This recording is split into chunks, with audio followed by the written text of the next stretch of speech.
Okay, so today is not the new moon. The new moon is actually on Thursday, the 11th of February, and it's just after 7 p.m. UK time and 2 p.m. EST for those in the US. And then you can work out from there, or you can go to what's it called? I can put the link somewhere later on. But basically, you can work out where the new moon is going to be in your place, at what time exactly the new moon is going to be wherever you live. So this, in general, I am a great fan of new moons because they are the beginning of a new cycle. They bring completely fresh starts. They are perfect for planting seeds for the future. And it's a time in which, we start getting, just automatically, humans do that. We're just here today to give you a little help. But essentially we have, there's a need, we feel the need together with the moon, when we're in sync with the moon, the new moon, to look within and identify what it is that we really need and that we really want in our lives. So it's a time of getting in touch with your inner self.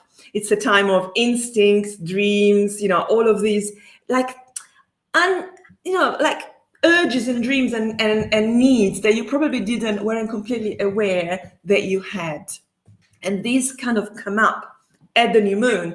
And then suddenly you start going, okay, so whatever happened until now, I can see that didn't work or didn't make me happy. It's not where I want to go. And then you start thinking, maybe I need to go in a new direction.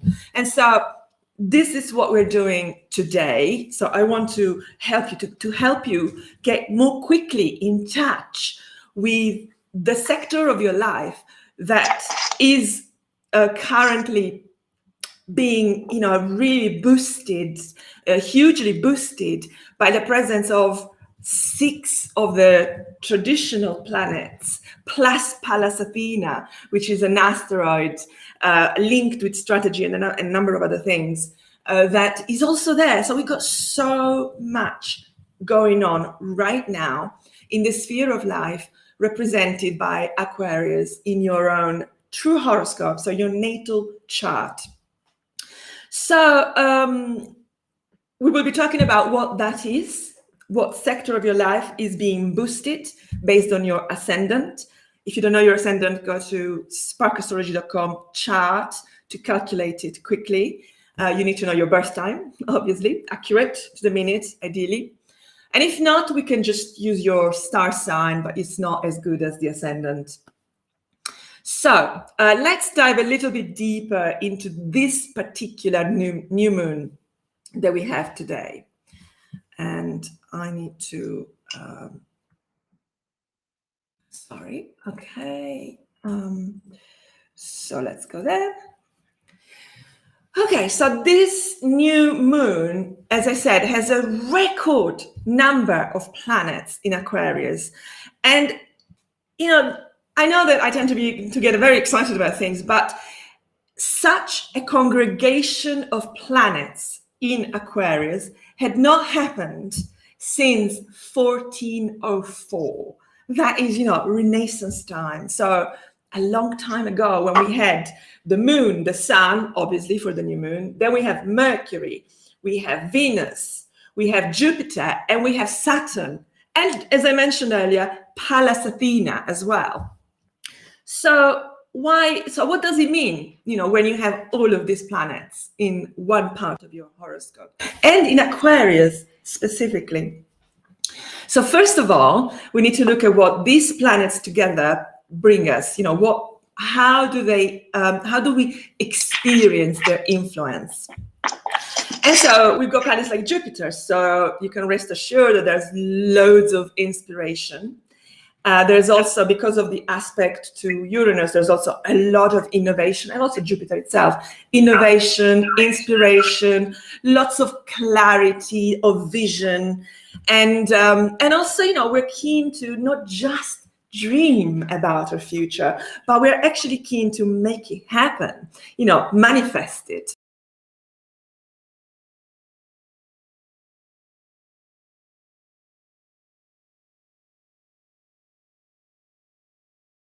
Really help you deliver or manifest this vision that you have.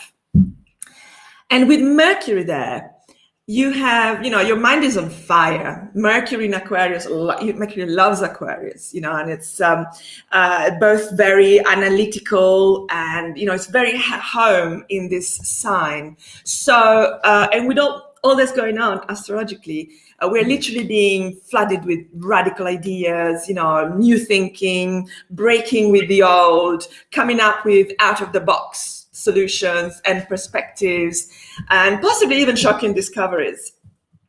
But as I've been mentioning at the beginning, because this has been, we've been having such technical issues, Mercury is retrograde at the moment, and in fact tomorrow Mercury is in Kazimi, we call it, so it's embracing, tightly in the embrace with the sun, and this is a very special time.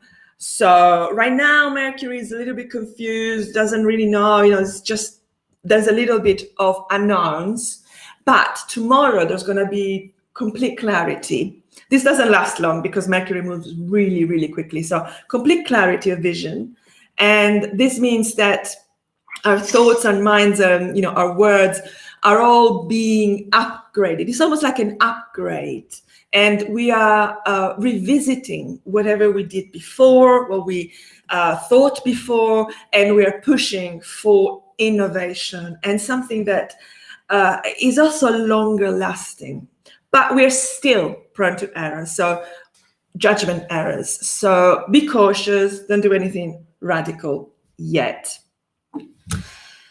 So Aquarius is clearly highly emphasized in this new moon and this year in general. So let's just look at some of the key topics of, or themes that are associated with Aquarius. As an air sign, Aquarius is full, is about ideas, is about ideologies, it's about logic, perspective, and also it's about original thinking. It's about turning things, perspectives on their heads, really, and coming up with out-of-the-box solutions to complex problems. Now, Aquarius is firmly forward-looking and group-oriented.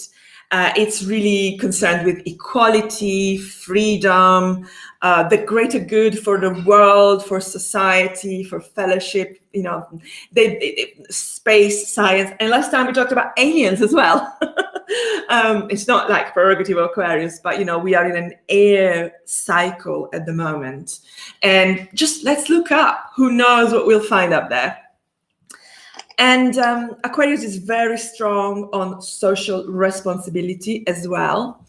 But what is the darker side, if you like, of Aquarius is a certain rigidity of opinion. There's a certain rightness, in their opinion, in their way of thinking, and their way of looking at things. There's an uncompromised stance. Sometimes there's a little bit of a resistance to change, unless it's, it's completely embraced as being the most logical and for the greater good. And so you have to be, you have to be convinced. Aquarians need to be convinced in a very logical, rational, factual ways. Otherwise, there's a certain unwillingness to learn from others as well. So, although Aquarius is very much about, humanity and helping humanity and getting the best for humanity and freedom and independence and all of that, it can get ideological to an extreme.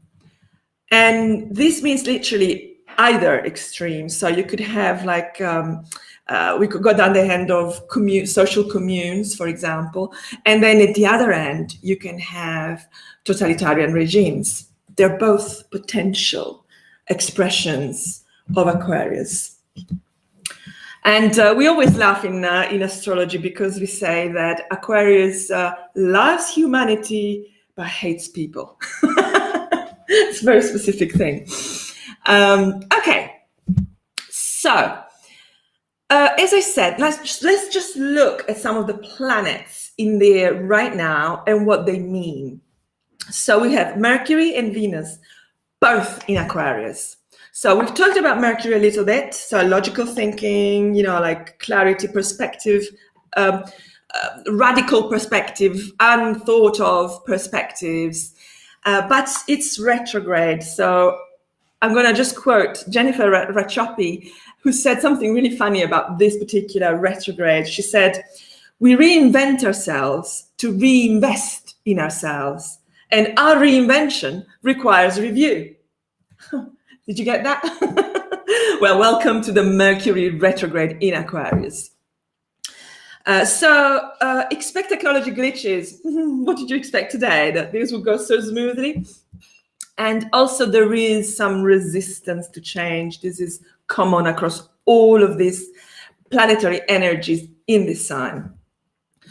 Now, and what about Venus? We all know that Venus stands for love, beauty, relationships, social skills, what we like, what we dislike, what we value, what we don't value. Also, what we, also it's also in modern astrology, and I totally support this. It's also about finances. It's about money. It's about possessions. It's about luxuries in life as well.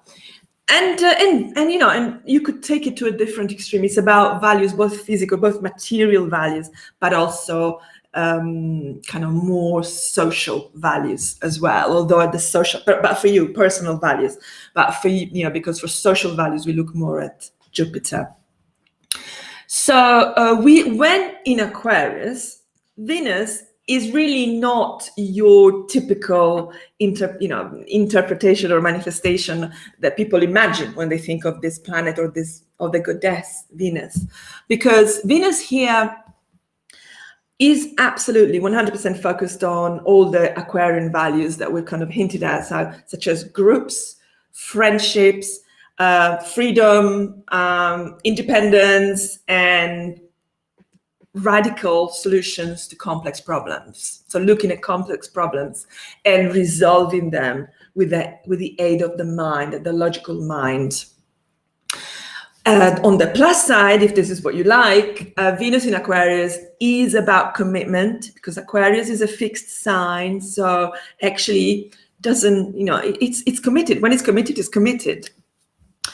And also it's about applying your mind to the situation at hand, to the Venusian situation at hand. It's a little bit detached, a little bit abstract. So it's not one for all the kisses and cuddles and, and all of that in public, for sure. And also whenever there's a doubt or there's a choice to be made between emotional manifestations or emotions in general and the big picture, Venus in Aquarius will always go for the big picture, as will everything else. The big picture is really big for Aquarians. Okay, so now I have mentioned in my video, I don't know if you saw it, that we have an incredible, not only do we have, all of these planets in Aquarius, but we also have this incredible gifts in the sky on the same day as the new moon. I think it's only about 4 hours beforehand or something like that. We have the exact conjunction between Venus and Jupiter. If you know anything about astrology, you will know that these two planets are called benefics. So they are the planets that give joy, abundance, love, all the good things in life, the happy, good, abundant, pleasurable, they come from these two planets, really, depending on your personal chart, of course, because this could be different in your personal true horoscope. Now, this is again, so this is a new beginning. When two planets come together, it's a new beginning. So it's a new beginning within a new beginning. So in the new moon, there's this new beginning of this cycle between these two generous planets coming together. And this is quite rare. So it's been happening, it's not been happening since 2019, November 2019. So it is a blessing for us. And this conjunction happens quite close to the actual physical new moon, to the sun and the moon. Which means it is within the influence, if you like, within the influence of the new moon, so of the luminaries. So this imbues this new moon with incredible luck, joie de vivre, perfect for starting something new that you want to thrive, in abundance. Anything in which you want abundance, this is perfect. Absolutely. It doesn't get better than this, really. It also gives optimism, a desire to do good, a sense of generosity towards others. It's also good for sharing knowledge, for helping others. And this is the day when really everything, it's not just the day, but it's the cycle in which everything is possible. So we literally got like fairies helping us essentially on this new moon. So this is why it's so important to plan, to really focus on what you want in this new lunation cycle, because this is a really important lunation because it's conjunct also Jupiter and Saturn. So this is going to last you throughout the year. So very important. That's not a bad start for the new moon, is it? With that conjunction just before. Now, I don't want to go through this in detail. I've done a number of, I've done a video. You can find it on my YouTube if you want.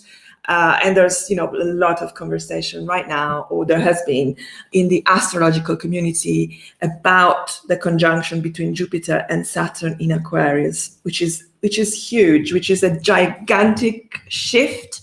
It's a mindset shift. It's a societal shift. It's values, beliefs, what we prioritize, what we focus on as a society, not just at a personal level. This is all changing. We are right now in transition to, you could call it a brave new world, which actually is quite Aquarian. If you read the book, it's quite Aquarian in nature. So Saturn and Jupiter coming together in a sign, they do that only once every 20 years. So what this means is that what we're doing now, the seeds that we're planting now are going to support us pretty much for the next 20 years. So no pressure there, but it's important to take advantage of all this goodness that the universe is throwing at us right now. So we've talked about that. There's more progressive thinking in this setup. There's more focus on social equality, inclusivity. Technology is going to be front and center for everything, just as it is now, but more. You can expect incredible technological advances. Oh, by the way, just as a note of interest, there was a conjunction between Jupiter and Saturn in an air sign in 1980. And guess what? That was the start, basically, of the internet and of, the computerized society and all of that. So expect communication to be, once again, front and center. Whether it's communication face-to-face, I can't promise that. But for sure, you can see that there's going to be more communication, more openness to everything that's different. And so we are leaving behind a really important phase of humanity. We're gradually leaving behind patriarchy, white supremacy, also all of these, all challenges that people have had when it comes to gender identity as well. So all of these things are going to be front and center, and we are going to try and really help. Aquarius wants to help everybody and the people who have been struggling under the previous Earth cycle. So just one thing to remember, as I said before, there's always, with a fixed sign, there's always the risk of a one world order. So there's more control from the top. It's possible, decisions made by committee, individual being outvoted. So, there's paradise doesn't really exist. Everything has got a good and a bad side, black and white, yin and yang, in everything. So people can take whatever is given them or whatever is available to them and make good out of it or bad out of it. So there's always, don't think that this is going to be the best society ever invented. No, there'll be other problems. There'll be different problems from what we've had until now. But we are trying in this phase, in this air cycle, we're trying to tackle diversity, inclusion, and more progressive thinking. Also, this is something that you've heard me talk about in previous videos. We also have Mars and Uranus in Taurus. And this is a challenging aspect for all of these Aquarius. Now, Mars is incendiary, and I'm not going to go through the detail of that. And Uranus is also incendiary, volatile, disruptive. So, and we have, we have a tug of war in the sky right now between Saturn in Aquarius and Uranus in Taurus. It's almost exact. This is going to peak on the 17th of February, so very, very soon. And, just have a look at the news and you can see people, hundreds of thousands of people manifesting in Myanmar just to restore peace. And there's something about the Queen. And, there's so much going on in the news right now. And you go, oh, yeah, that's Uranus. And that's a square between Saturn and Uranus. What does this mean? It means there's a challenge between the old. So the old wants to stay in power. We want to maintain the status quo, and that's Saturn. And Uranus, it's encouraging us, or is the energy that makes us want to break with the status quo. So innovation, breaking away, exposing all the basically how the old order is not working anymore.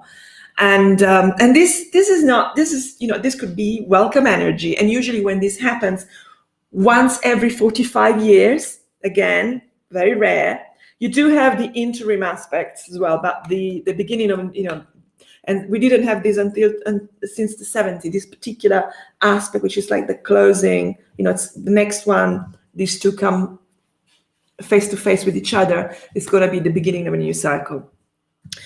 But when these two start fighting, come together in a fight in the sky, change at a big scale is going to happen. This is synonymous with change, huge change and transformation. And it's not going to be easy.